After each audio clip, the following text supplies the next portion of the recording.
There's really no way to adequately put into words what it's like to lose a child, but I'm going to do my best. I think it's important to start by telling you that Luke's very last words to me were, "I love you, Mom." Everything's gonna be okay. I'm gonna be okay. I'm lonesome for Luke every minute of every day. There are mornings when I actually sit on the floor of his closet just so I can try and breathe in the scent of him.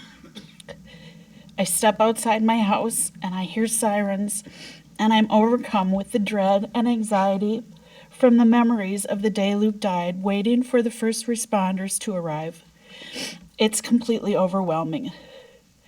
The images of seeing him lying on his bed, of calling 911, lifting him to the floor so we could perform CPR, our home filled with police and detectives and being interviewed while paramedics worked frantically to revive our son just up the stairs. And finally, the moment they requested our permission to cease efforts to revive Luke because all hope was lost. These memories are forever seared in my brain. In the past 20 months, I have learned that no matter how hard I try or how far away I go, there's no escaping my grief. There's no running away that will bring me any peace. When I walk into my garage and see skateboards, duck decoys, baseball caps, or Luke's battered Nikes, a trademark of his, I'm reduced to tears and an ache and longing to see my son that is indescribable. And these are just things, the residual remnants of an incredible, beautiful life. My wish to have just one more minute to hold this amazing boy, to physically see his smile and hear his laugh is a wish that will never come true. Not a single night goes by that I don't startle awake with an instant realization that this isn't just an awful nightmare, followed by a horrifying panic that washes over me and removes all hope of sleep, which honestly, these days, is the only thing that brings me even the slightest respite from the reality of all that has happened, all the collateral damage of things that continue to unfold. I will feel the punishment of Luke's death every day for the rest of my life. The thing about Luke that I most want you to know, what I miss the most, Your Honor, was the way he embraced everyone, particularly those who he saw as being vulnerable. This 6'3" tall, incredibly handsome kid was a friend to everyone. His first instinct, whether the person he encountered was homeless, a classmate, or coworker, was just to show kindness and compassion. If someone was teased and excluded, cold and hungry, or just plain sad, Luke would step away from what he was doing to help that person. He did that with his love, his humor, and his willingness to be goofy, just so someone else didn't feel alone. He was an example of goodness and integrity that others emulated. He respected people and he wanted the best for everyone. Luke was inclusive to a fault, which absolutely made me crazy sometimes because he was always bringing someone home for family dinners or wanting to provide a friend with a place to sleep if they were having trouble at home. His gatherings of 6 always grew to 12 because he didn't want anyone to feel left out. And our family time up north at the cabin we rented was often called Camp Ronnei because Luke absolutely lived to share his joy of fishing, kayaking, campfires, or a walk across the Mississippi at Itasca State Park with friends who didn't have access to those opportunities. It was important to Luke that he share his blessings. He understood that he had a good life, and he wanted others to have the same. After his death, one of his classmates from ASU wrote us a letter about how he and Luke were always running late for one of their night classes. Apparently, Luke would stop at Jimmy John's for dinner and buy a second sandwich for a homeless man they routinely saw on their way across campus. Luke always took more time than he had to visit with this gentleman because it was important to him. He wanted this man to know he mattered, To Luke, that was more important than being on time. Within our family, Luke was the youngest of our two boys. He and our older son, Nick, were just 2 years apart and inseparable from the time Luke was born. Constant companions in all of their adventures with a deep, abiding love that is rare in brothers. One of the most horrendous things for me to navigate now is the difficulty Nick has in coming home. It's so painful for him, and it's really just not from his personal loss, but also seeing his parents hurting so deeply. That's too much for a 24-year-old to have to handle. So self-preservation keeps him in Michigan most of the time, where he works to go on with his life with a buffer of distance that helps shield him from his pain. We'll never know what might have happened if the defendant was arrested after Max's death. Would Luke have been able to stay in remission? Luke is the one who ultimately set all of this in motion when he called from Arizona to insist I go to the police. I think he instinctively knew that if the person responsible for Max's death was held accountable, then someone else might not die. Luke's concern was never about himself. It was about anyone who struggled with heroin addiction. It was about the hope that comes from having one of the biggest hurdles to recovery removed from society. Luke was an amazing warrior who fought valiantly, but this hurdle took him down. Our loss is complete, final. There's no hope we'll ever have Luke back. He'll never graduate or marry the love of his life. He'll never have children or the chance to share his joy of stargazing or the beauty of watching wood ducks drop from their nests in the spring. Luke will never be able to continue to spread his positivity or be an example of others of how to be a truly kind, compassionate, and non-judgmental friend. His life mattered. He should be here. He deserves to be here. The only thing we can do now is to try and have something good come from all of this. My hope in terms of Luke is that his tragic death isn't repeated again and again, especially by the actions of the person who sold him the drugs that killed him. My plan is to continue to work to bring awareness and progress to an issue that is devastating lives every day. If I do that, then I'm honoring Luke in a way that would make him proud. The justice system has a major role in addressing the opioid crisis unfolding in our communities. It can help by dealing with those who are feeding and growing the epidemic. Selling heroin is akin to selling a loaded gun with the hammer cocked, knowing it will be used. People are dying while dealers fill their laundry baskets with drug money. Your Honor, you can impact one aspect of the opioid epidemic that could save lives by setting a precedent that will keep this prolific drug dealer in jail for the longest possible time. Doing so will send a message to dealers that if they choose to sell drugs and those drugs cause deaths, they will be held accountable. Thank you for giving me a chance to tell you about Luke. An attempt to describe the impact his death has had on me. I greatly appreciate the careful attention you have given to this case and the hope that you bring to families who are still trying to save their loved ones. Those who struggle with heroin addiction are dragon slayers. They are fighting a struggle every day to overcome their disease. They deserve help and love and hope. Today's sentencing is about so much more than just Luke.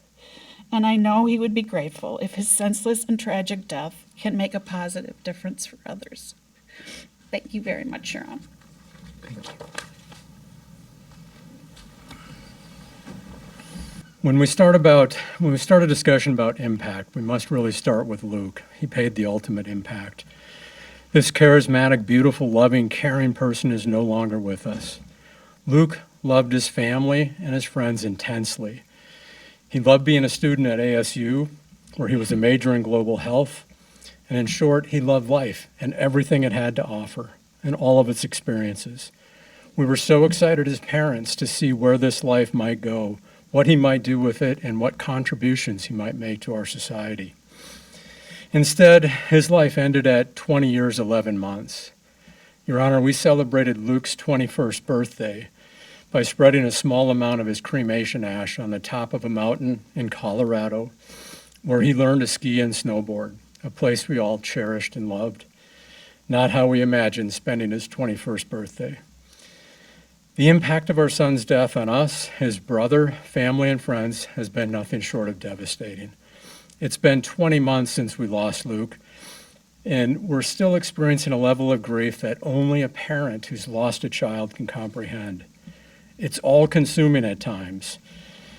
You think it might lessen, time might lessen its impact, but it doesn't. This level of grief gets a hold of you and degrades you to your very core, like nothing you've ever experienced or imagined. And unfortunately for us, the destruction doesn't end there. Because of what we experienced the morning of January 7, 2016, our counselors tell us that our mental health has been further diminished by a medical and mental condition called post-traumatic stress syndrome. The horrific events of the morning of Luke's death have left an indelible and deeply imprinted memory on our brains, really throughout our entire being, that can't simply be forgotten or somehow erased.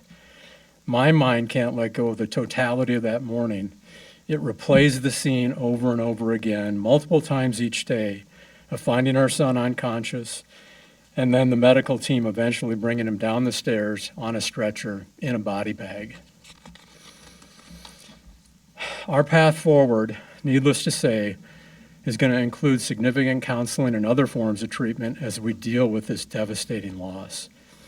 We deeply hope to find some sort of new normal. Strong faith, support from family and friends, and counseling all help, but our path forward to get there to some sort of new normal is far from clear. The best image or analogy I can give you is like you're being stuck in quicksand. The more you move, the more you sink, and you can't seem to free yourself from it. With all the support we're getting, we're keeping our heads just above that water-sand line, but so far unable to get out. As we try and move forward, there are memories everywhere. Most of them good to be sure, but they can be constant and sometimes overwhelming. Our home, of course, is full of memories. All the places we've gone over the years, full of memories.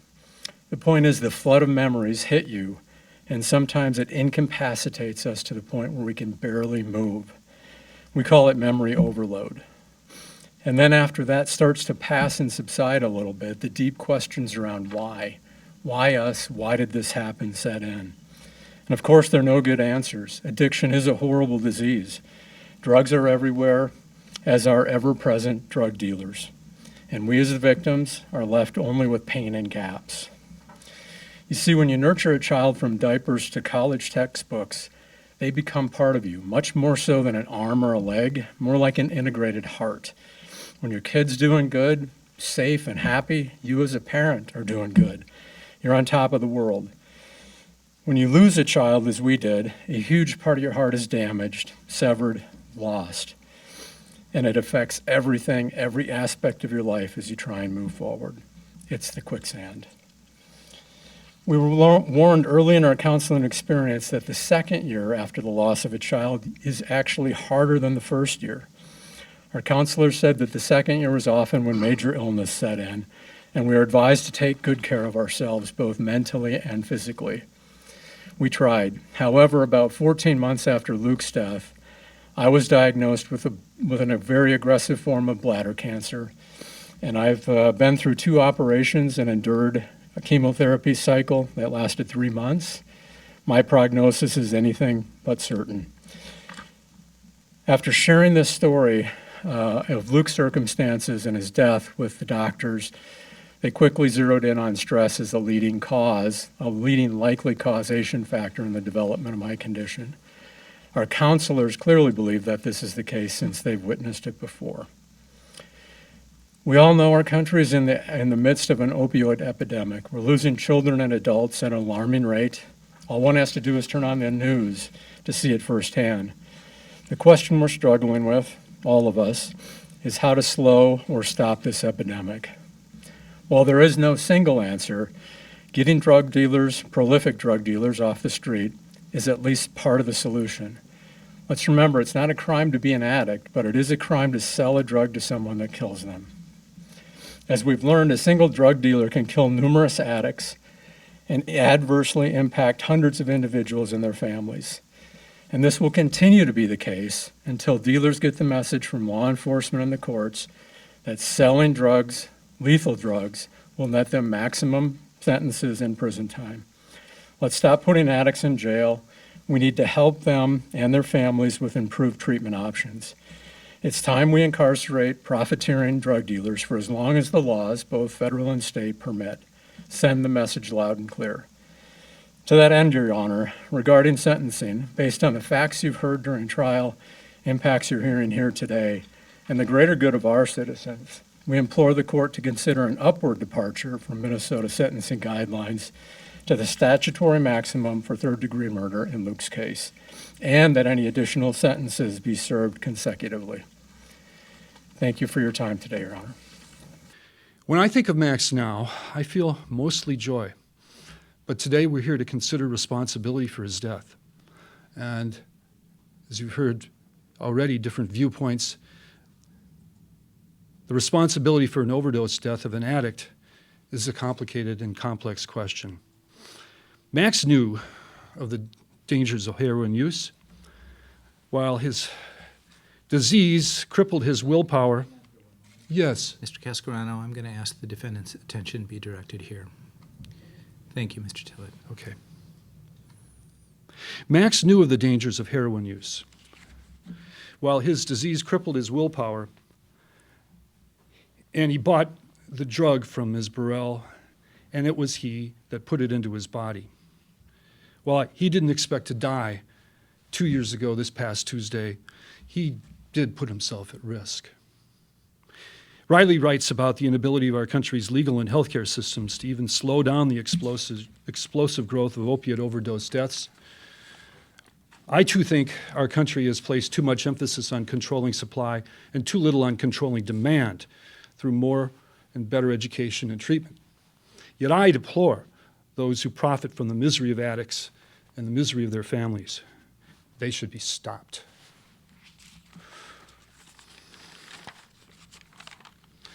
Ms. Burrell must have known that the goods she sold to her customers were dangerous. She must have known that her customers were destroying their lives with what she exchanged with them for their money. She needed to be stopped, and thankfully she was, by law enforcement and the prosecution in this case. Yet, it saddens me when I look at Ms. Burrell, a young African-American woman who I'm told has been a devoted mother and has been a devoted daughter. I'm sure she didn't have the advantages that I had growing up, nor that Max had. It saddens me to think of the disadvantages her children may now face. But I don't understand her choice of occupations. I've read Michelle Alexander's book, The New Jim Crow, Mass Incarceration in the Age of Colorblindness. It was a gift to me from Riley. Having read it, it doesn't offer an excuse for Ms. Burrell, but it makes a compelling case against long sentences for drug offenders. Your Honor, with these perspectives, and with the notion that Ms. Burrell is a candidate for reform, this is my thought. A sentence for the death of my son that runs concurrently with whatever sentence she receives for Luke Ronnei's death is right. But what we really want, Max's mother and I, is that Ms. Burrell never sell dangerous drugs or drugs of any kind again. Thank you. Thank you, Mr. Tillitt. Mr. Tudor? Your Honor, next would be David Ronnei.